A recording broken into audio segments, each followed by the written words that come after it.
In this video, I'm going to show you how to redirect your dog's chewing onto one of its toys. It's almost impossible to stop dogs chewing. They love it, and there's nothing wrong with it so long as they're not chewing the furniture or your possessions. Redirecting is a three-step process. First of all, you need to find a toy which your dog is allowed to chew, such as a piece of wood or a raggy doll or something. Then you take your dog by the collar, move it away, and thirdly, you give it the toy that it is allowed to chew. So there's those three steps very quickly. We'll go through them again in detail. The key is that we're not actually stopping Kenai from chewing. We're just redirecting it. So many dogs and puppies love to chew. There's nothing wrong with that. We've just got to help them understand some things they're not allowed to chew and other things it's fine to chew them. Here we are a little bit later on in the consultation, and Kenai's chewing the table again. This is one of the big issues with Kenai. He's been chewing the table for several months, so it's a habit that's going to take a few hours at least to break. All we do is move him away very quietly and calmly. We don't give him any attention by speaking to him, and we simply redirect him back onto his stick. And look how quickly he trots off with it this time. Again, Kenai just needs to be shown the correct way to behave. He doesn't need to be shouted at. He doesn't need to be tapped on the nose.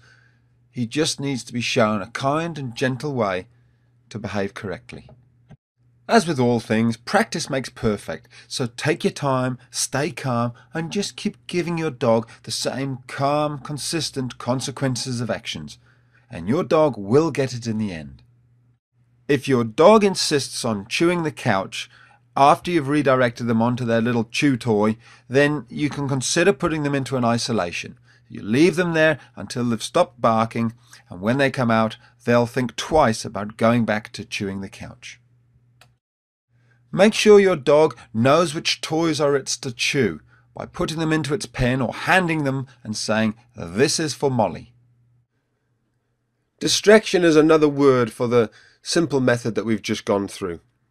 Of course, it's always better if you can actually move the things off the floor. Here there's some wire meshing and a box of nails lying on the ground. Gemma's getting stuck into them. We all leave things around, but if you can move things off the ground, do that. It's so much simpler.